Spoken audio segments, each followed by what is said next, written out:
Nous voici en la fête des Saints Serge et Bacchus. Saint Serge et Bacchus qui étaient martyrs pour la foi chrétienne, mais ils étaient plus que martyrs, c'était un couple gay. On lit la vie de Saint Serge et Bacchus, il n'y a aucun doute sur tout le parcours de ce qu'on lit, c'était un couple gay. Et ils étaient dans l'armée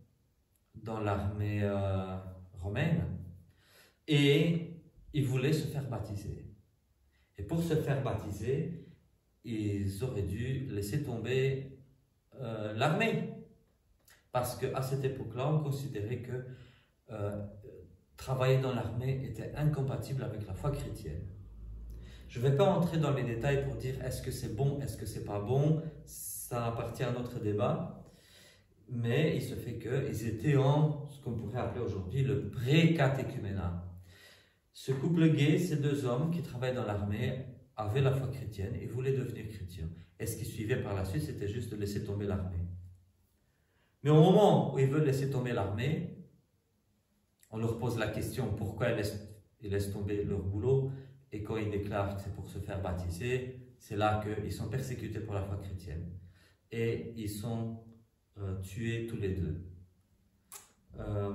Et donc voilà, ils n'ont pas été tués exactement le même jour, l'un la veille, l'autre après, l'un le 6, l'autre le 7, mais ils sont fêtés ensemble parce que forcément, même s'ils sont décédés à quelques heures, on peut dire un jour de décalage, certains écrits disent que c'était 3 jours de décalage, peu importe, ils sont fêtés le même jour parce que on les fête non pas comme des individus, mais comme un couple. C'est un couple de martyrs. Et c'est pour ça qu'ils sont fêtés tous les deux le 7 octobre. Je ne vais pas m'attarder sur les lectures d'aujourd'hui et je vais prêcher surtout sur la fête de ces deux martyrs, Serge et Bacchus. Alors, qu'est-ce que je vais dire par rapport à eux? La foi chrétienne, c'est la vie en plénitude. Jean chapitre 10, verset 10. Jésus qui nous dit « Je suis venu pour qu'ils aient la vie et la vie en plénitude ». Une vie de chrétien, une vie dans l'Église ne peut pas être en plénitude quand une institution humaine qui se dit Église fait du tort aux chrétiens et leur demande de sacrifier pour des prunes des choses essentielles de leur vie. Les saints martyrs ont donné leur vie pour le Christ, parce que là, il s'agit d'être ferme dans sa foi. Il s'agit d'aller jusqu'au bout, il s'agit de rester dans la foi chrétienne. On reste dans la foi chrétienne, et puis si on est martyrisé, bah tant pis. Après ça, on sait qu'on a la vie avec le Christ. Être martyr ne signifie pas se jeter dans la gueule du loup. Être martyr ne signifie pas aller se faire exploser, se suicider pour bombarder un bus ou pour je ne sais quoi. Être martyr ne signifie pas non plus se jeter dans un lac gelé parce que je vais mourir pour le Christ. Non. Ici, le martyr, c'est être constant, être ferme dans la foi. Rester le même. Rester le même. Ne pas déchanter sa foi chrétienne, même si cela nous coûte la vie. C'est ça être martyr. Par contre, quand un certain personnage, fût-il l'évêque de Rome, dit au couple gay, vous devez vous séparer, dit aux gens, vous devez vivre une vie d'abstinence, vous devez toute votre vie vivre une vie de solitaire, alors que ce n'est pas la vocation des gens, ce n'est pas un vrai sacrifice. Se sacrifier pour les coups du pape, ce n'est pas un vrai sacrifice, c'est gâcher sa vie. Personne n'a le droit de gâcher la vie d'un autre. Alors, les 7 directeurs généraux des témoins de Jéhovah demandent à ceux qui travaillent à la maison mère des témoins de Jéhovah d'être célibataires. Ils disent, pour travailler pour Jéhovah, nous vous ordonnons d'être célibataires. Alors que ce n'est nulle part dans la Bible. Quand l'évêque de Rome dit à ses prêtres, vous devez être célibataires, c'est les priver d'une partie de leur humanité. Bien sûr, être célibataire, que ce soit pour être moine, vierge consacrée, etc., ça doit être une vocation qui vient de soi, que Dieu vient de soi, une vocation que Dieu donne à la personne, et la personne se consacre dans cette vocation du célibat, de la virginité perpétuelle, parce que c'est une vocation qui a été donnée par Dieu. Mais exiger de quelqu'un d'être célibataire, soit parce que la personne veut se faire prêtre, soit parce que la personne est gay ou lesbienne ou transgenre, c'est se prendre pour Dieu. J'ai reçu un courriel il y a quelques semaines de la part d'une association LGBT. Et dans le courriel, on mettait sur la table les thèmes qui allaient être abordés à la réunion suivante. Et parmi les questions qui allaient être soulevées, c'était « Comment est-ce que je vis ma foi en tant que gay chrétien? Comment est-ce que je vis cette souffrance de ne pas avoir pu me marier ?» Et je trouve ça stupide comme question. Excusez-moi, mais c'est stupide. C'est misérabiliste. Parce que la foi chrétienne n'impose pas le célibat. Si l'évêque de Rome impose le célibat, anathème soit-il. Mais le célibat ne peut pas être imposé. Donc si quelqu'un dit « Je m'abstiens de me marier avec l'homme de ma vie juste parce que je suis un mec », ou « Je m'abstiens de me marier avec la femme de ma vie si je suis une femme », cette abstinence, elle est malsaine. Dieu ne demande pas cela. Aujourd'hui, 2 heures plus tôt, nous avons été chez quelqu'un et nous avons appris le malheur d'une famille, mais je peux dire aussi son bonheur. Le monsieur a souffert un accident récemment et la dame a du mal. Bien sûr, elle a du mal parce que quand on est un couple marié depuis des années, il y a l'un des deux qui a un accident. Bien sûr, ça fait une blessure dans la famille. Mais ça reste une famille et ça reste un couple. Et quand on est en couple, celui qui a souffert l'accident, il est aidé par ses proches, par sa femme, par son mari, par ses enfants. Et aussi celui qui aide, il accomplit sa vocation maritale et familiale. Alors je plains les personnes qui sont célibataires et qui se retrouvent à avoir un tel accident. Une personne qui est célibataire, qui n'a plus de visite, il y a des infirmiers, des médecins qui s'occupent de la personne, mais elle n'a pas de perspective de vie. Il n'y a personne qui vient lui rendre visite. Elle est là. Sa vie s'arrête. La personne va continuer à vivre, tant bien que mal, jusqu'au reste de ses jours, mais elle est seule. Il n'y a personne pour elle. C'est pour ça aussi que le célibat, il est mieux vécu quand on vit en communauté monastique. Si on a une vocation pour le célibat, c'est mieux si on est dans un monastère. Parce que si après on tombe malade, on a un accident, au moins il y a les frères, les sœurs dans le monachisme qui sont là pour nous. Mais quelqu'un qui vit dans le monde, qui obéit au pape de Rome, le pape de Rome avec ses acolytes qui lui disent « Toi, tu ne peux pas te marier parce que tu es gay, tu es lesbienne. Parce que tu es une personne homosexuelle. Tu ne peux pas te marier. » Mais anathème soit ce pape de Rome. Anathème soit-il. Parce que ce n'est pas ce que Dieu a voulu. Dieu a créé l'humain à son image et à sa ressemblance. Et Dieu a vu que l'humain était seul. Et Dieu a dit, faisons-lui une aide, un auxiliaire. Et Dieu amène devant l'humain toutes sortes d'animaux. Et l'humain les refuse, tous. Il ne sait pas trouver d'aide semblable à lui. Dieu ne cherche pas la différence. L'humain ne cherche pas la différence. Dieu crée, à partir d'un morceau de l'humain, lui crée une aide semblable. Et qu'est-ce que l'humain dit Celle-là s'appellera Homès parce qu'elle a été tirée de l'homme. Le premier humain accepte cela, accepte son épouse. Non pas parce qu'elle est différente, parce qu'on a d'abord présenté la différence, mais parce qu'il est semblable. C'est la mêmeité et non pas la différence. La mêmeité, c'est le contraire, c'est l'antonyme de la différence. C'est pas par sa différence, mais par sa mêmeité. Donc aujourd'hui, quand le pape de Rome vient nous crier cette hérésie de la complémentarité, une hérésie qui détrône le Fils de Dieu, une hérésie qui crache sur le Christ,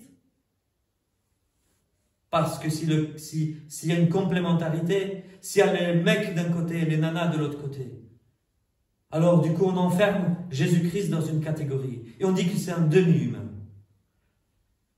Si le total est l'union de l'homme et la femme, alors le Christ n'est qu'un demi. C'est une hérésie christologique, cette complémentarité.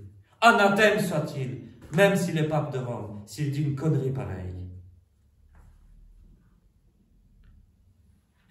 Alors qu'est-ce que la catholicité? Vous allez me dire, Père Georges, veux-tu être plus catholique que le pape? Et je réponds oui, parce que le pape n'est pas catholique. Qu'est-ce que être catholique?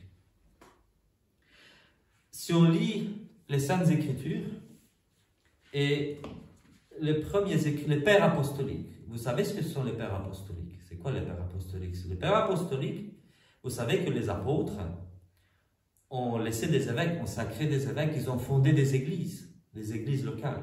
Les pères apostoliques sont ceux qui ont connu les apôtres personnellement, à qui la foi chrétienne a été transmise de vive voix. Ça, les pères apostoliques.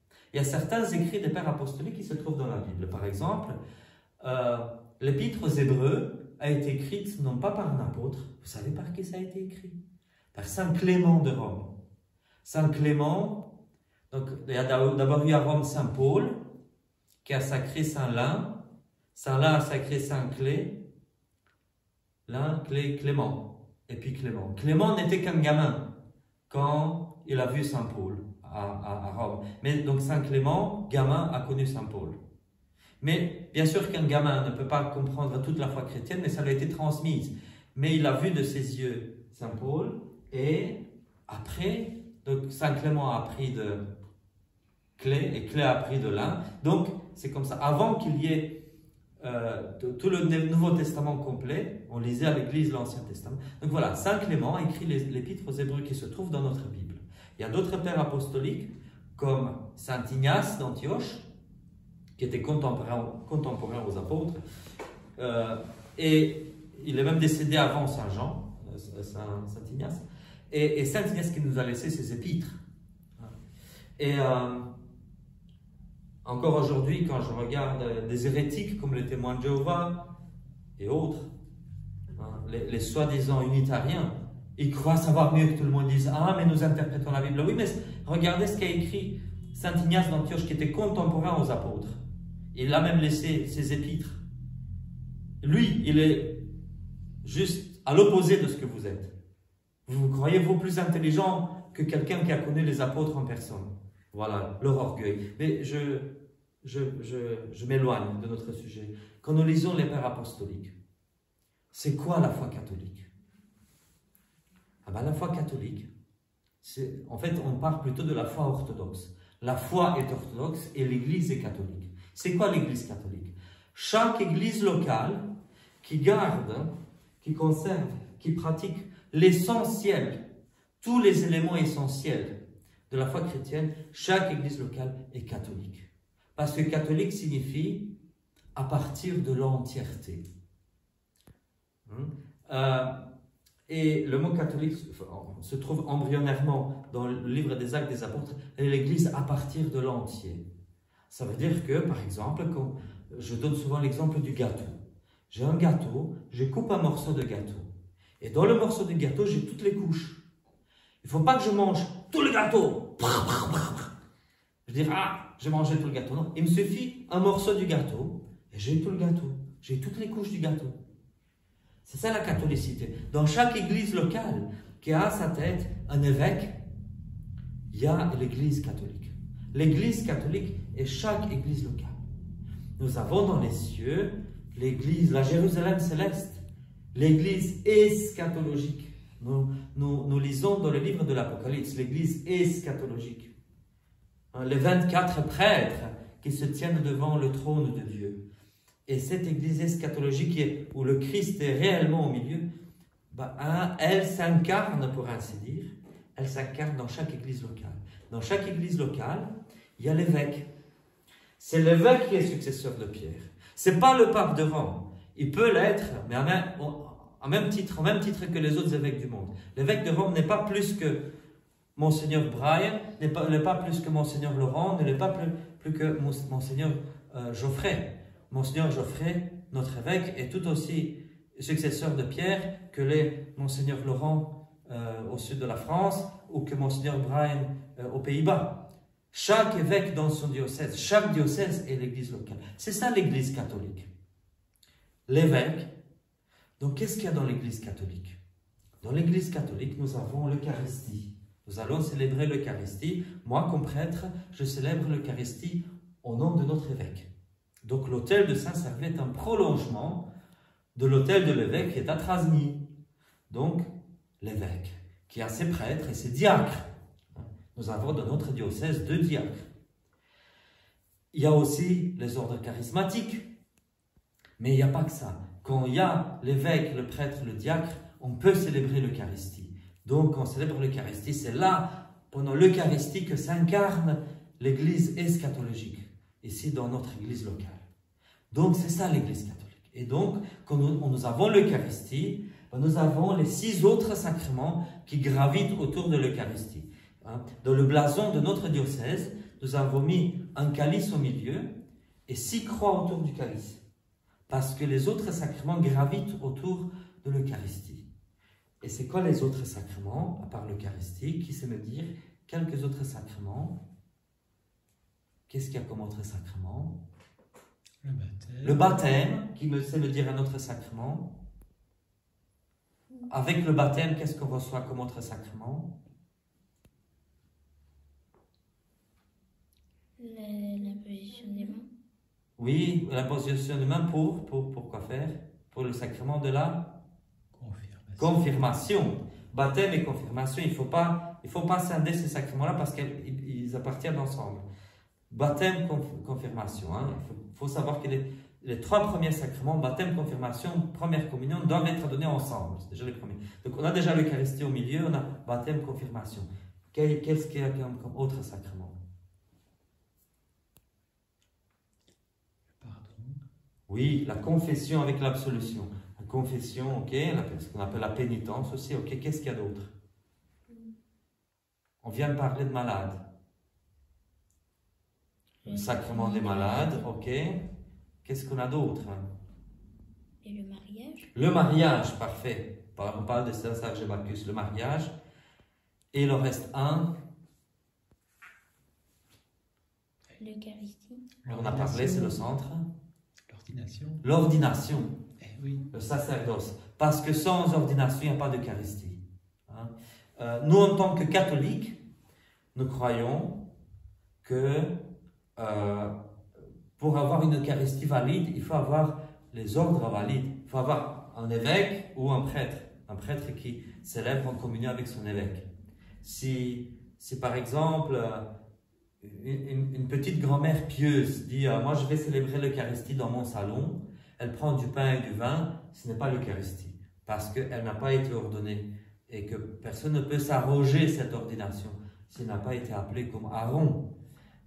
Et c'est pour ça qu'on reçoit l'imposition des mains. Les apôtres ont sacré des évêques, les évêques continuent à sacrer d'autres évêques et des prêtres. C'est pour ça que nous, prêtres, nous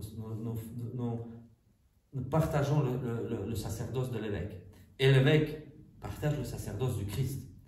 Donc, il y a ces 7 sacrements. Donc, les 6 autres gravitent autour de l'Eucharistie. C'est ça la catholicité de l'Église. Donc, quelqu'un peut me dire « Georges, mais est-ce que j'irai à la messe chez toi ?» mais est-ce que tu es catholique? Est-ce que tu es reconnu par le pape de Rome?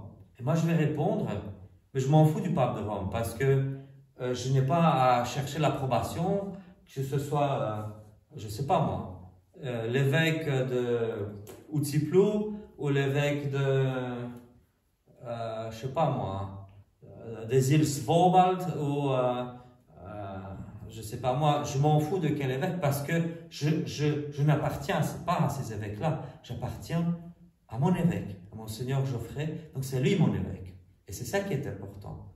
Les pères apostoliques, je le répète, lisez Saint Ignace d'Antioche, on ne parle pas de pape de Rome, non, c'est l'évêque qui est le successeur de Pierre. Saint Cyprien de Carthage nous dit que chaque évêque est le successeur de Pierre. Donc voilà, quand on regarde l'Église primitive, c'est ça qu'on voit. Chaque évêque célèbre au nom du Christ. D'ailleurs, quand nous lisons les écrits de l'Église, du christianisme primitif, on voit que les premières églises, elles avaient un évêque, 12 prêtres et 7 diacres, et 4 sous-diacres. 12 prêtres, parce que le chiffre est symbolique. 12 prêtres comme les 12 apôtres, parce que nous, prêtres, nous sommes les successeurs des apôtres. Et l'évêque est le successeur de Saint-Pierre, et il célèbre au nom du Christ. Donc quand en église, dans l'idéal, il y a devant l'autel un évêque entouré par ses 12 prêtres, c'est comme le Christ entouré des 12 apôtres. Voilà. Et c'est ça la catholicité de l'Église. C'est ça la catholicité. Alors, si on regarde les églises qui se trouvent en Grèce, en Roumanie, en Ukraine, en Irak, l'église assyrienne en Chine, etc. L'église d'Islande, je parlais tantôt de ça, l'église de l'île de Man, l'église de Londres, l'église de Canterbury. Toutes ces églises-là sont des églises qui rejettent les prétentions de l'évêque de Rome. Néanmoins, toutes ces églises sont catholiques. Elles sont catholiques parce qu'elles ont, comme je viens de vous le dire, elles ont tout ça. Voilà la catholicité. Revenons au mariage pour tous, puisque c'est quand même le thème d'aujourd'hui. Saint Serge et Bacchus, couple de 2 hommes, clair et net, couple de 2 hommes. Ils ont été martyrisés pour la foi chrétienne. Et dans l'église, dans nos églises, il y a des couples gays. Il y a des couples lesbiens, des couples de 2 femmes. Et qu'est-ce qu'on dit à ces gens-là? Tout ce qu'on peut leur dire, c'est qu'ils peuvent vivre très bien la foi catholique dans nos églises. Dans nos églises, nous n'avons pas besoin du pape de Rome. Il n'y a pas de pape de Rome dans la Bible. Il n'y a pas de pape de Rome dans la tradition de l'église indivise. Il n'y a pas ça. Mais nous avons la catholicité. Et nous accueillons ces couples dans la catholicité. Nous les marions, nous bénissons leur mariage, bien sûr, dans la catholicité. Il n'y a pas que ça. Parce que nos églises, ce ne sont pas que des foyers pour les couples gays. Mais moi, je dis les choses autrement. Il y a des personnes qui m'ont dit « Ah bah Georges, je ne viens pas à la messe chez toi, moi je suis catholique romaine, je reste dans ma paroisse parce que j'aime ma paroisse avec mon mari, et nous on n'est pas gays. Donc, comme on n'est pas gay, je ne vois pas pourquoi on changerait d'église. » C'est des gens qui ont des enfants en bas âge. Et je leur dis, et quoi? Vous changerez d'église quand vos enfants grandiront? Et si jamais ta fille devient... Enfin, c'est pas qu'elle devient. Si ta fille s'avère être lesbienne, quoi, tu changeras d'église quand... Elle me dit, non. Quand ma fille sera grande, si elle est lesbienne, qu'elle aille dans votre église. Moi, je reste chez le pape de Rome. C'est un peu moche, ça, non? Parce que, finalement, dans la vie, on doit chercher la vérité. Ce qui nous importe, c'est d'avoir la vérité. Non pas faire une église pour des noirs, une église pour des blancs. Une église pour les gays ou une église pour les hétéros. Qu'est-ce que je veux dire? Allez, il y a des familles où les parents sont blancs et les enfants sont noirs. Parce qu'ils ont été adoptés dans des pays où il y a des noirs, par exemple. Ou même en Belgique. Et alors quoi? On va faire des églises ségrégationnistes? Ah ben les parents vont à l'église des blancs, puis les enfants, vous laissez enfants, vous n'avez qu'à aller à l'église des noirs. Allez avec les blacks. C'est ça qu'on va faire, une discrimination? Mais le Christ n'est pas venu faire des discriminations. Ça, c'est de la connerie, de la discrimination. La ségrégation. Le Christ n'a pas fait, ah, on va faire 12 apôtres, 6 et 6. 6 apôtres noirs et 6 blancs. Et puis on vous sépare. Les Christ n'a pas fait des choses comme ça. Donc l'Église, quelle que soit l'Église, elle doit être ouverte à tout le monde. Quand je dis ouverte à tout le monde, l'Église ouverte, ça ne veut pas dire « Ah bah si tu es hétéro, on va te faire un mariage, somptueux, gna gna gna, l'orgue, bazar, le riz sur la tête, et bazar. Et puis si tu es gay, reste là. Ne te fais pas voir. Ah bah, marie-toi à la commune peut-être, on va te traiter de pécheur dans le catéchisme, mais pour toi, il n'y a rien, parce que tu es gay. » Ah bah non, c'est de la discrimination. Et en Christ, nous le savons, Saint Paul nous le dit, Galates chapitre 3, verset 28. En Jésus-Christ, il n'y a plus de Grecs et de Juifs. Il n'y a plus d'esclaves et de personnes libres. Il n'y a plus de hommes et femmes. C'est-à-dire, il n'y a plus de sexe. Il n'y a plus de genre en Jésus-Christ. Parce qu'en Jésus-Christ, nous sommes tous un.